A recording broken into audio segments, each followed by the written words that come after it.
Okay, so welcome back to our training video number 3. Once again, Edward Reformina here, author of Pinoy MLM Expose and the creator of Sponsor More Downlines. Una sa lahat, gusto ko magpasalamat sa lahat ng mga nag-like, sa lahat ng mga nag-comment, at sa lahat ng mga nag-post ng kanilang mga questions. Thank you so much. So, I hope na panood na yung ating video training number 2. Dahil dun sa training video number 2, pinag-usapan natin yung mga common MLM myths na pinaniniwalaan ng mga Pinoy networkers na pumipigil sa kanila para magkaroon ng resulta at maging successful sa kanilang mga business. Tinuro ko din doon sa training video number 2 kung paano mo sasagutin yung top 3 most common MLM objections. So ngayong araw na to, in this video, pag-uusapan natin yung pinaka-importanting skill na kailangan mong matutunan as a network marketer. At yun ay ang closing skill. So, bakit ba napaka-importante na matutunan natin at ma-master natin itong closing na to? Let me tell you a true story. Nung unang na-introduce sa akin ang network marketing, naisip ko kagad kung sino-sino yung mga tao na pwede kong matulungan doon sa magiging network marketing or MLM business ko. Isa sa unang pumasok sa isip ko ay yung classmate ko nung college. Alam ko kasi yung hirap niya sa buhay. Baga siya yung sumusuporta sa mga magulang niya. Siya yung sumusuporta na sa buong pamilya niya. Siya yung nagpapaaral ng mga kapatid niya. Gustong-gusto ko siyang mapasali sa business ko dahil alam ko na malaki yung maitutulong sa kanya at sa pamilya niya ng opportunity ko. Kaya ang ginawa ko, in-invite ko siya doon sa opportunity meeting ng company namin.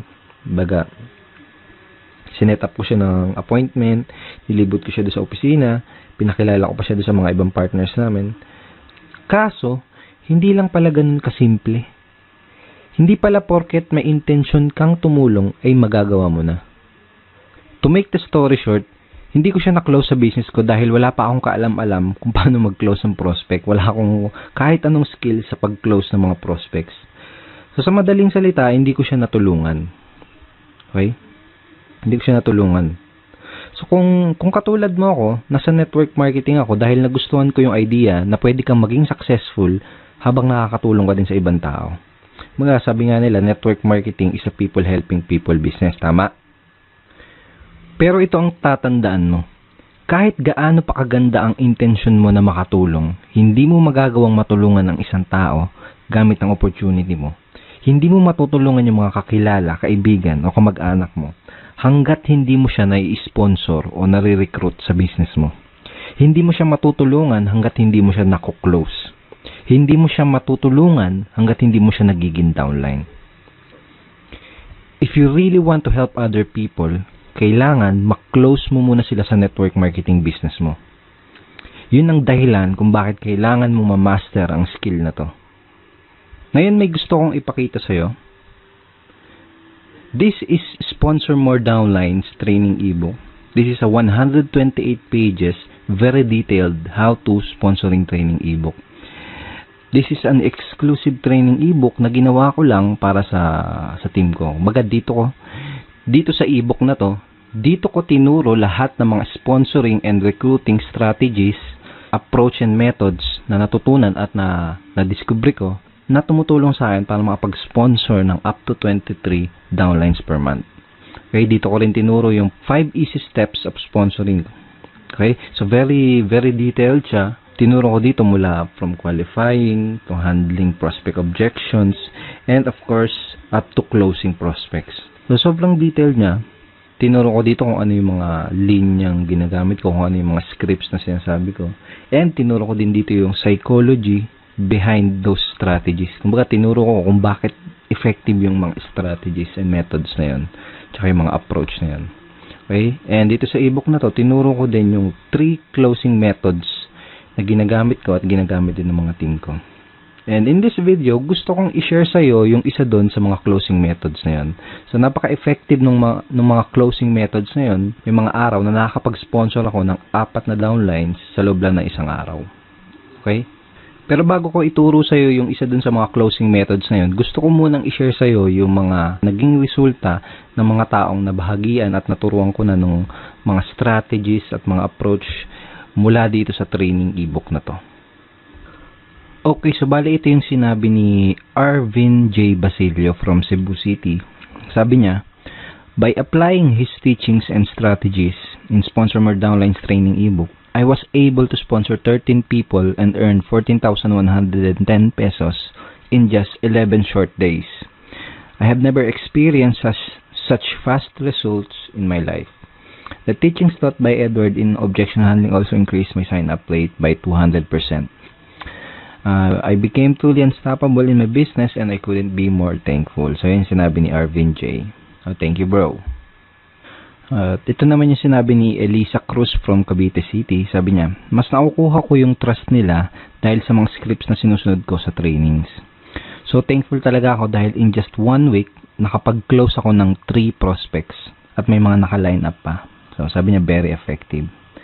So yun yung sabi ni Elisa Cruz. So thank you so much, Elisa. And ito naman yung sinabi ni Alvin Alcobendas from Batangas City. Sabi niya, nung sinimulan kong i-apply ang natutunan ko mula sa Sponsor More Downlines, every week meron akong naku-close at na sponsor na tao. And now, 3 months in my business, nakapag-sponsor ako ng 17 direct downlines at weekly na akong kumikita around $100 per week. So, thank you so much, Alvin. At ito naman yung sinabi ni Mari Bixon from Italy. Kung noong una ay ako ang naghahabol sa prospects, ngayon sila na yung kusang naghahanap sa akin. Wala na rin akong katakot-takot sa pagsagot sa mga prospect objection. Iba talaga pag may proper training. In 1 month, I got 5 direct referrals. Ayan sabi ni Marivic. Thank you, Marivic. At ngayon, ito naman yung sinabi ni Ryan Montilla from Makati City. Sabi niya, dati nung di ko pa natututunan yung mga strategies sa Sponsor More Downlines, ay para akong naglalakad sa dilim na walang ilaw, na nangangapa ako sa daan na tatahakin ko. Kung baga walang proper direction at bumalik ako sa pagiging empleyado, nag-stop ako sa pagiging networker. Then, pagkatapos kong i-apply yung mga natutunan ko sa Sponsor More Downlines, ay sobra, rocket ship to the maximum level. I earned 135,041 pesos at nakapag-sponsor ako ng 72 direct downlines in just 4 months. So, ayun sabi ni Ryan Montilla. So, thank you so much, Ryan, and congratulations sa results mo. At lastly, ito naman yung sabi ni Mr. Rafi Calicdan from Quezon City. Sabi niya, pagkatapos ko matutunan ang mga teachings ni Sir Edward Reformina, nakasponsor ako ng 26 downlines in just 56 days. I earned $945 in 2 months.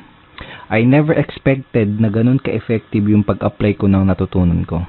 It has unleashed the leader potential in me. Ang leadership pala ay natututunan as long as you have the willingness, the proper knowledge, guidance, and training tool to help you grow your team tremendously. Ito pa sabi niya. Lahat ng natutunan ko, pinasa ko sa downlines ko, and the training material is indeed very helpful and powerful. Nakaka-proud lang na pati downlines ko ay nagkakaroon na ng results in just short span of time. So, yun sabi ni Rafi Calicdan from Quezon City. Thank you so much, Rafi, and congratulations din sa results na nakukuha mo. Yeah. Andito tayo ngayon sa loob ng Sponsor More Downlines training ebook. Dito tayo sa loob. And papakita ko lang sa iyo saglit yung pinaka-content niya. Okay, so ito yung pinaka-content nitong training ebook na to. Right? So dito sa 3 closing methods, itong the consultant close ang gusto kong i-share sa iyo. Alright, so simulan na natin ngayon. Dito sa closing method na to, baga parang boss na boss yung dating mo. Okay? Para ka lang nag-i-interview ng mga nag-a-apply ng trabaho. So, para kang nag-i-interview ng prospects. Okay? Yun yung parang ano niya, yung magiging flow niya. Pero ang kagandahan at saka pinaka-nagustuhan ko dito sa method na to, bukod sa napaka-effective niya, ay napaka-simple at madaling i-execute. So, perfect to, lalo na kung nagsisimula ka pa lang or kung bago ka pa lang na networker. Okay? So, kung nasisimula ka pa lang, kayang-kaya mo kagad i-apply or i-execute kagad ang closing method na to. Pero kung matagal ka na sa network marketing, well, that's much better. Actually, mas maganda yan kasi, kumbaga, solid na yung confidence mo for sure. Kumbaga, mas madideliver mo na tong method na to ng smoothly at mas may execute mo siya ng mas maganda at mas maayos. Okay, pero don't underestimate the simplicity of this approach and this method, kasi kahit napaka-simple niya ay napaka-effective at powerful niya. Okay, so for example, napanood na ng prospect mo or nakita na ng prospect mo yung business opportunity presentation ng company nyo. For example, tapos na siyang umattend ng seminar or tapos niya nang makita yung video presentation nyo. Parang ganito yung magiging flow ng pag-i-interview mo dun sa prospect mo. Okay, so ito yung sasabihin mo sa kanya. Base dito sa mga nakita mo, tingin mo ba or naniniwala ka ba? Ganon. Base dito sa nakita mo, naniniwala ka ba na makakatulong itong business or opportunity na to sa'yo para yung reason why nila? Okay? So, make sure na bago ka mag-close is alam mo yung reason why ng prospect mo. Napaka-importante. I cannot tell you how important na malaman mo yung reason why ng prospect mo. Okay, so for example, ganito. Base dito sa mga nakita mo, base dito sa napanood mo, naniniwala ka ba na makakatulong itong opportunity na to sa'yo para mapatapos mo ng pag-aaral yung mga anak mo? Okay? Parang ganun. Base dito sa mga napanood mo, tingin mo ba makakatulong itong business na to para matulungan mo yung asawa mo sa mga gastusin nyo sa bahay? Parang ganun. Okay? Pag sinabi ng prospect mo, oo, tingin ko makakatulong itong business na to. So, yun mo sa kanya, itanong mo sa kanya, magkano yung gusto mong kitain kada buwan working part-time? Or full-time kung gusto niya ng full-time. Okay? So, for example, ito yung sinagot ng prospect mo. Kahit siguro mga 20,000 lang muna na monthly income. Sabi mo, okay, that's good. Mga ilang oras kada araw o linggo ang pwede mong ilaan para sa business na to para ma-achieve mo yung 20,000 per month na income. Okay? So, sasagutin ka niya ng kung ilang oras. Sabihin natin, ang sinagot niya is mga 2 to 3 hours per day lang muna. Ganon. Sabihin natin, ganun yung sinagot niya. Ang next na sasabihin mo ay ito. Okay, sabihin natin na kumikita ka na ng 20,000 pesos na monthly income working 2 to 3 hours per day. Ano yung iba pang magiging benefit nun para sa'yo at sa family mo? Okay? So, using these lines, unti-unti nang kino-close ng prospect mo yung sarili niya doon sa business mo. Baga siya na yung mismo kasi nagsasabi ng mga benefit na makukuha niya doon sa opportunity mo, di ba? So, napaka-powerful talaga nito. Okay? So, ngayon, sabihin natin, sinagot niya na, ito yung mga magandang magiging benefit yan para sa akin. Tapos, ang tatanong mo sa kanya, pag nasabi niya na sa'yo yung mga benefit na makukuha niya sa opportunity, ito yung next na itatanong mo sa kanya. May mga gusto ko pa bang itanong bago ka magsimula? Okay? O kaya, ano yung mga questions na gusto mong masagot ko bago ka makapagsimula? Or, bago ka magsimula sa business na to, may gusto ka pa bang malaman? Okay? Kapag sinabi ng prospect mo na, kapag basta kung may mga remaining questions pa siya, ang goal mo is masagot lang yung mga question na yun. Okay? Ang goal naman kasi talaga natin is mabigay lahat ng mga kinakailangan na information para makagawa ng informed at sariling decision yung prospect natin. Okay? So, for example, may objection pa siya natitira, kung may question pa siyang natitira, ang goal mo lang is masagot yun. So, make sure na napanood mo din yung video training number 2 natin dahil tinuro ko sa iyo yung mga tinuro ko dun sa video training na yun kung paano masasagutin yung mga most common MLM objections. So, for example, sinabi na ng prospect mo na wala naman na, baga wala na siyang question. Ang magiging closing line mo ay ito. Okay? Sounds to me na ready ka nang mag-join. O kaya naman ay ito. Mukhang handa ka nang magsimula. Tama ba? Kaya, mukhang handa ka nang magsimula sa business na to. Tama ba? Pag sinabi mo yun sa prospect mo, pakinggan mo kung ano yung isasagot nila. Kasi doon mo malalaman kung may mga tanong pa sila or kung may mga objections pa sila. Okay? Kung wala na silang tanong, sasabihin lang nila, parang ganito, oo, ready na ako. Or paano ba magsimula? Okay? Kapag tinanong nila na ganon, kapag tinanong ka na nila kung paano ba magsimula sa business mo, sabihin mo lang, okay, ganito yung next step na gagawin mo para makapagsimula ka na kaagad. Parang ganon. Okay, let me show you yung mga next steps na gagawin mo para makapagsimula ka na kaagad. Okay? So, ganon, i-guide mo na siya sa pag-sign up do sa business opportunity nyo. kung paano ba yung sign up process nyo. Ituro mo na sa kanya yung step by step na gagawin niya para makasali as soon as possible. So, ganun lang siya kasimple. Di ba sabi ko kanina na very simple lang siya pero very effective. Pero ang kagandahan, pwede mo agad siyang i-apply at magamit sa business na ginagawa mo ngayon. And may mga ibang nagtatanong, natanong nila sa akin, paano kung iba yung isagot nila doon sa itatanong ko. Okay, for example, tinanong ko to, tapos iba yun naman yung sinagot nila, hindi kagaya ng mga example na binigay ko. Well, to tell you honestly, hindi naman kasi importante yung mga script eh. Kaya ang importante is yung psychology sa likod ng kumbaga ano yung reason kung bakit mo tinatanong yung mga questions. Anong reason kung bakit mo sinasabi yung mga example scripts na to. For example, okay, ganito yung next step na gagawin mo para makapagsimula ka na kagad. Basically, kapag sinabi mo yung ganito sa prospect mo, you are showing leadership. Kumbaga, tinuturuan mo siya, ginaguide mo siya. You're showing that you are a true leader. Napakita mo sa kanya na isa kang leader na kaya siyang i-guide sa proseso or do sa business. Parang ganon. Okay? Mas importante yung yung maintindihan mo o ma-internalize mo kung bakit mo sinasabi yung itong mga scripts na to. Okay? Kasi kapag naintindihan mo na ng maigi kung ano yung reason kung bakit mo sinasabi yung mga lines or script na yan, doon darating yung point na makakapag-improvise ka na ng mga sasabihin mo doon sa prospect na kinakausap mo. Okay, so ito yung consultant close method. Ito yung isa sa mga closing method na ginagamit ko para makapag-sponsor na madaming downlines sa aking business. Okay? Ito yung isa sa mga closing method na tinuro ko dito sa loob ng Sponsor More Downlines training ebook. So, make sure na i-apply mo kaagad itong method na to sa business mo. Kung may kakausapin ka mamayang prospect, kung mayroong kakausapin bukas, sa isang araw, make sure na gamitin mo kaagad itong mga lines na to para ma-practice mo kaagad, para masanay ka kaagad, para ma-internalize mo kaagad yung method, at para ikaw mismo makita mo din yung response at yung magiging resulta kapag ginamit mo tong closing method na to. So, I hope madami kang natutunan dito sa 3-part video training series natin, and I hope ay nag-enjoy ka sa panonood nitong 3 videos na to dahil ako mismo nag-enjoy ako sa paggawa nitong 3-part video training series na to para sa'yo. At ngayon ang kailangan mo na lang gawin ay i-apply ang lahat ng mga natutunan mo mula dito sa training series natin. Pero syempre, hindi dito natatapos yung pag-aaral mo. Baga, hindi dito natatapos yung pag-educate mo sa sarili mo. Because network marketing is a continuous learning journey.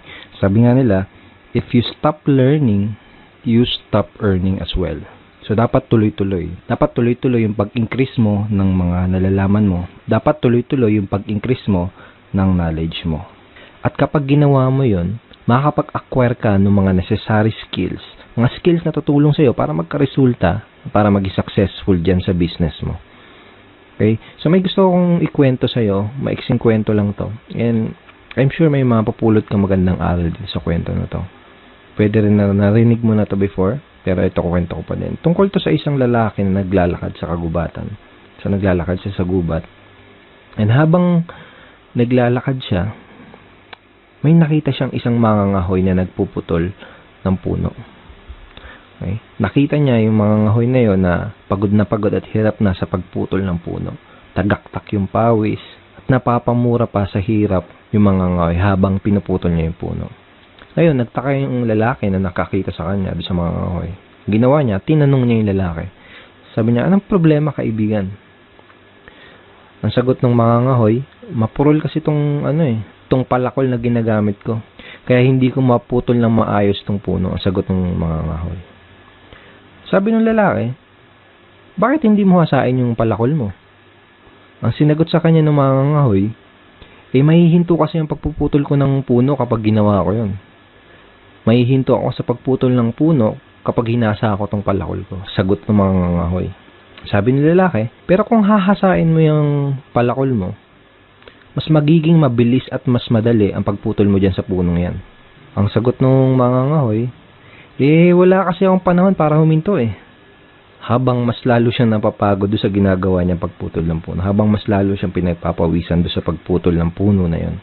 So, napailing na lang yung lalaki tapos naglakad na lang siya papaalis. Iniwan niya na lang yung mga ngahoy. Maraming mga networker ngayon ang kagaya ng mga ngahoy dun sa kwento. Karamihan ay hataw lang ng hataw. Araw-araw hataw lang ng hataw. Kahit pinagpapawisan na, kahit hirap na, kahit wala pa ding resulta. Hataw lang ng hataw. Hataw lang ng hataw. Kumbaga hindi sila makapaglaan ng panahon para hasain ang sarili nila para mas maging effective at mas maging efficient dun sa ginagawa nilang negosyo. Now I want to congratulate you. Dahil the fact na pinapanood mo ngayon ang video na to, katunayan lang yan na gusto mong maglaan ng oras at willing kang hasain yung sarili mo. Willing kang hasain yung mga skill mo.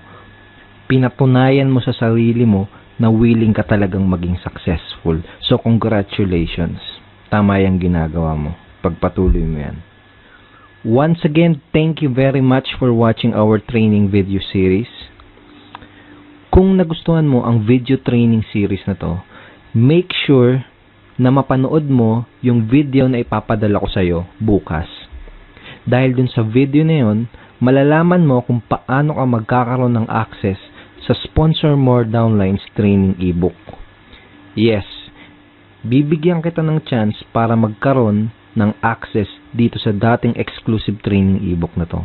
Magkakaroon ka ng chance para malaman ang lahat ng mga sponsoring and recruiting strategies, approach and method na tinuturo at ginagawa ko na tumutulong sa akin para makapag-sponsor ng madaming downlines na walang kahirap-hirap.